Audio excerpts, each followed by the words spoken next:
Hello everyone and welcome to daily current affairs for 17th of March. और पहला जो हमारा इंपॉर्टेंट करंट अफेयर्स है तो ये कट्टू नायकन और कट्टू नायकार ट्राइब है। बेसिकली अभी हमने ऑस्कर अवार्ड्स 2023 डिस्कस किया है, जहां पे हमने देखा कि बेस्ट ओरिजिनल सॉन्ग में ट्रिपल आर मूवी का नाटू नाटू को दिया गया है और बेस्ट डॉक्यूमेंट्री फिल्म जो है शॉर्ट में वो द एलिफेंट विस्परर्स, जो कि बेसिकली जिसको डायरेक्ट किया है ये मूंगा जी ने, तो उन्होंने इसके लिए पीरियड एंड ऑफ सेंटेंस 2019 में भी एक अवार्ड लिया था जो भारत को मिला था।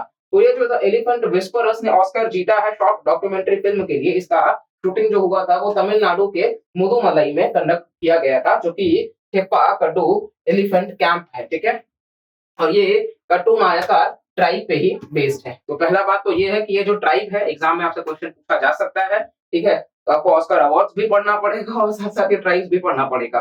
तो सिलेबस बढ़ता जाता है, बी यूपीएससी एस्पिरेंट्स, हमारे पास कोई ऑप्शन होता भी नहीं है। तो कट्टू नायकन जो है बेसिकली ये तमिलनाडु के मुदुमलाई में देखने को मिल जाएगा और वो ट्राइब आपको उधर ही लोकेटेड होगा, थेप्पाकड्डू एलिफेंट कैंप में। इसके अलावा ये जो कट्टू नायकन कम्युनिटी है बेसिकली एक ट्राइबल ग्रुप है जो एलिफेंट्स के केयर करने के लिए सदियों से जाने जाते हैं।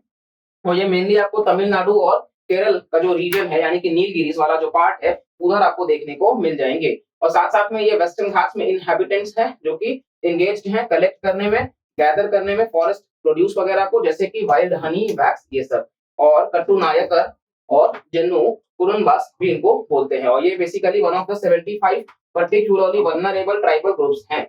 इंडिया में टोटल 75 पीवीटीजीज हैं, सबसे ज्यादा ओडिशा में है, मिनिस्ट्री ऑफ ट्राइबल अफेयर्स और हेबार कमीशन के रिपोर्ट पे बेस्ड है। ठीक है, और ये उनमें से एक आते हैं। इसके अलावा आप देखोगे तो ये शेड्यूल्ड ट्राइब में भी आते हैं, तमिलनाडु में, केरल में, कर्नाटका में और आंध्र प्रदेश में। और मोनोगैमी होता है, मतलब पॉलीगैमी नहीं है, एक विवाह वो करते हैं। जनरली प्रैक्टिस्ड अमंग द कट्टू नायकन्स। रिलीजन क्या फॉलो करते हैं तो हिंदुइज्म। ठीक है, इसके अलावा आप देखोगे तो जो मेन डीटी है, क्योंकि ये हिंदुइज्म को फॉलो करते हैं तो ये भगवान शिव की पूजा आराधना करते हैं। और जो नायकर होते हैं इनके अंदर वो भैरव जी का। साथ साथ ये वर्शिप करते हैं एनिमल्स को भी, बर्ड्स को भी, ट्रीज को भी, यानी कि नेचर की पूजा करते हैं। इसके अलावा आप देखोगे थेप्पाकड्डू एलिफेंट कैंप के बारे में देख लेते हैं। तो ये लोकेटेड होगा, आपको दिखेगा, मुदुमलाई नेशनल पार्क तमिलनाडु में।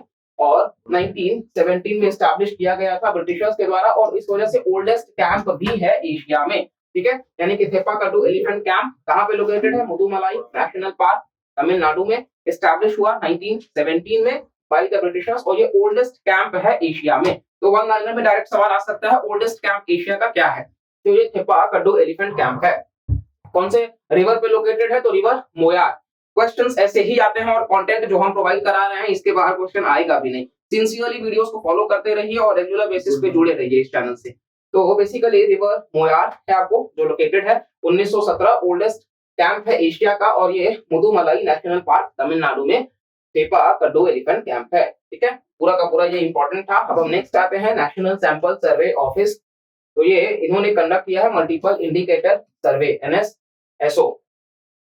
तो कई सारे एनएसएसओ का सर्वे क्या बता रहा है, तो कई आपको यंग मेन मिल जाएंगे और विमेन मिल जाएंगी साउथ इंडिया में, जो कि लिख सकते हैं, पढ़ सकते हैं कंप्यूटर प्रोग्राम्स वगैरह को, साथ साथ स्पेशलाइज्ड लैंग्वेजेस को भी, कोडिंग वगैरह को भी बाकी पार्ट्स ऑफ द कंट्री के कंपैरिजन में। मतलब दक्षिण भारत जो है वो कंप्यूटर कोडिंग को पढ़ने समझने में ज्यादा काबिल है बाकी भारत के अन्य प्रदेशों के हिसाब से। और ये जो सर्वे है वो ये भी बताता है कि इंडिया का जो प्रोग्रेस है वो काफी बेहतर है एसडीजी गोल्स को लेकर के। नेक्स्ट आप देखोगे तो ये कुछ डेटा है जो मेरे हिसाब से इंपॉर्टेंट नहीं है, सिर्फ आप इतना याद रखिए कि जो केरल के यूथ हैं वो काफी अडेप्ट हैं प्रोग्रामिंग वगैरह के। फिर सिक्किम, सिक्किम मतलब नॉर्थ ईस्ट का भी स्टेट होकर के प्रोग्रामिंग में इतना बेहतर काम करना, केरल तो समझ आता है क्योंकि केरल ऑलरेडी उनके पास में एजुकेशन बहुत अच्छा है, लिटरेसी बहुत हाईएस्ट है। बट सिक्किम जैसा स्टेट भी बहुत अच्छा परफॉर्म कर रहा है। बाद में आप तमिलनाडु, कर्नाटका, तेलंगाना, आंध्र प्रदेश, मतलब यहाँ पे आपको कोई भी नॉर्थ इंडिया का या वेस्ट इंडिया का या ईस्ट इंडिया का स्टेट आपको नहीं मिलेगा। ये सारे के सारे सदर्न स्टेट्स ही हैं डोमिनेट करने वाले। और जो बॉटम ऑफ द टेबल में है तो बिहार सबसे नीचे, फिर छत्तीसगढ़, आसाम और मेघालय। तो ये बॉटम ऑफ द स्टेट्स हैं, इनका परफॉर्मेंस वर्स्ट है।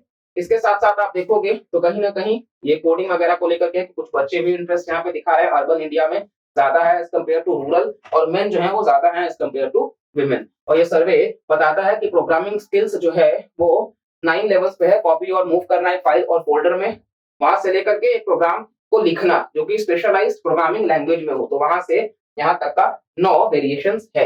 एनएसएसओ के बारे में जानते हैं, तो ये मर्ज कर दिया गया सीएसओ और एनएसओ को मिला करके, जो कि एनएसएसओ बन गया, और ये मर्जर जो है वो अप्रूव किया गया 2019 में, और ये ministry of statistics and programme implementation के तहत अकाउंटेबल है, और साथ साथ में हेड भी सेम मंत्रालय ही करती है। और नेशनल सैंपल सर्वे ऑफिस को सेटअप करा गया था 1950 में, जो कि लार्ज स्केल सैंपल सर्वेस करते हैं अक्रॉस इंडिया। और साथ साथ आप देखोगे इसका 4 डिविजन्स भी है, तो ये बेसिकली उतना इंपॉर्टेंट नहीं है, आप देख सकते हैं अपने स्क्रीन पे। नेक्स्ट जो है वो नोएडा का इंटरनेशनल एयरपोर्ट की बात कर लेते हैं। तो ये नोएडा का जो एयरपोर्ट है वो 2024 के मिड में चालू होने की बात कर रहा है। बेसिकली जो प्रधानमंत्री हैं भारत के, उन्होंने फाउंडेशन रखा, नींव रखा एशिया का लार्जेस्ट जो कि नोएडा इंटरनेशनल एयरपोर्ट है, जो कि जेवर में बन रहा है, गौतम बुद्ध नगर उत्तर प्रदेश यानी कि नोएडा वाले रीजन में। और ये वर्ल्ड का चौथा सबसे बड़ा इंटरनेशनल एयरपोर्ट होगा, वर्ल्ड का चौथा सबसे बड़ा इंटरनेशनल एयरपोर्ट, और साथ साथ में उत्तर प्रदेश का ये 5वां इंटरनेशनल एयरपोर्ट बन जाएगा। मतलब वर्ल्ड लेवल पे हम चौथा सबसे बड़ा एयरपोर्ट दे रहे हैं जेवर में, नोएडा एयरपोर्ट, और यूपी का ये 5वां है। एयरपोर्ट जो बनाया जाएगा वो integrated multi modal cargo hub में होगा, और ये ऐसा पहली बार भारत में किसी भी एयरपोर्ट में हो रहा है। तो ऐसा भी क्वेश्चन आ सकता है कहीं ना कहीं, मल्टी मॉडल मतलब कि शिप का हो, वाटर का हो, बेसिकली शिप हो, आपका रेल हो गया, रोड हो गया, इन सबको जोड़ने का काम। और साथ साथ में कंट्री में पहली बार नेट जीरो एमिशन एयरपोर्ट भी आया है, तो net zero emission airport Noida international airport होगा। और साथ साथ में आप देखोगे तो कहीं ना कहीं इसको डेवलप कौन कर रहा है, तो स्विस कंपनी है ज्यूरिक एयरपोर्ट इंटरनेशनल, वो इसको बना रहे हैं, टाटा का भी प्रोजेक्ट इसमें है इन्वॉल्वमेंट। ठीक है, नेक्स्ट हम आते हैं बुमचू फेस्टिवल पे। तो बुमचू फेस्टिवल ये एनुअली होता है काशीदिंग मोनेस्ट्री में, जो कि वेस्ट सिक्किम का पार्ट है। तो डायरेक्ट सवाल आ सकता है बुमचू फेस्टिवल कौन से स्टेट में है, ऑप्शन दे देंगे मणिपुर, मेघालय, सिक्किम, त्रिपुरा। तो आपको पता होना चाहिए सिक्किम में है, और ये 15वें दिन मनाया जाता है पहले महीने के, जो कि यूजुअली लूनर कैलेंडर के हिसाब से चलते हैं। ये कुछ इनका तरीका है फेस्टिवल को सेलिब्रेट करने का। और बुमचू का मतलब होता है pot of sacred water Tibet के भाषा में। और इसके अलावा आप देखोगे तो होली वाटर को कंटेन करके चलते हैं, और ये 18th सेंचुरी में चोग्याल चकदोर नामग्या जो है उससे रिलेटेड होता है। साथ साथ आप देखोगे तो कहीं ना कहीं नेबरिंग जो भूटान नेपाल की कंट्रीज को भी ये अट्रैक्ट करता है। लास्ट पीएम मित्रा स्कीम, ठीक है, तो ये मिनिस्ट्री ऑफ टेक्सटाइल्स जो है उन्होंने स्टेट्स को आइडेंटिफाई किया इम्प्लीमेंट करने के लिए पीएम मित्रा स्कीम को। पीएम मित्रा जो है वो ओवरऑल टेक्सटाइल सेक्टर से जुड़ा हुआ है। आप यहाँ पे देख सकते हो कि टेक्सटाइल आत्मनिर्भर भारत के तरफ आगे बढ़ना, और हम टेक्सटाइल्स में अपना ग्लोबल डोमिनेंस बना सके। और इसके अलावा ये बेस्ट इकोसिस्टम प्रोवाइड करता है टेक्सटाइल इंडस्ट्री में, वैसा इंफ्रास्ट्रक्चर देना और वैसा हम वैल्यू चेन क्रिएट कर सके। और साथ साथ में 5F की बात करी गई है। ये 5F क्या है, तो बेसिकली फार्म है, फाइबर है, फैक्ट्री है, फैशन है और फॉरेन है। ये पूरा का पूरा प्राइम मिनिस्टर का विजन है, और ये हमारा आज का डेली करंट अफेयर्स है। उम्मीद करते हैं आपको इससे कुछ ज्यादा नया सीखने को मिला होगा। अगर वीडियो पसंद आता है तो लाइक करिएगा, कमेंट करके भी अपना फीडबैक जरूर बताइएगा। साथ साथ में चैनल को सब्सक्राइब करके रखिएगा, और अगर कर रखा है तो ज्यादा से ज्यादा लोगों तक भेजें, बिकॉज ये इनिशिएटिव हम प्राइमरीली उन लोगों के लिए लॉन्च किए हैं जो नॉलेज को एक्वायर करना चाहते हैं। और नॉलेज एक्वायर करने का कोई स्पेसिफिक एज भी नहीं है, और साथ साथ में कोई एक टारगेट भी नहीं है। ठीक है, तो आप कोशिश करिए कि ज्यादा से ज्यादा इस इनिशिएटिव को स्प्रेड करिए, और हमारे इस रिवॉल्यूशनरी जो एजुकेशन को हम प्रोवाइड करने की कोशिश कर रहे हैं उसको डिलीवर करा सकिए। तब तक के लिए मिलते हैं, bye bye, take care and जय हिंद।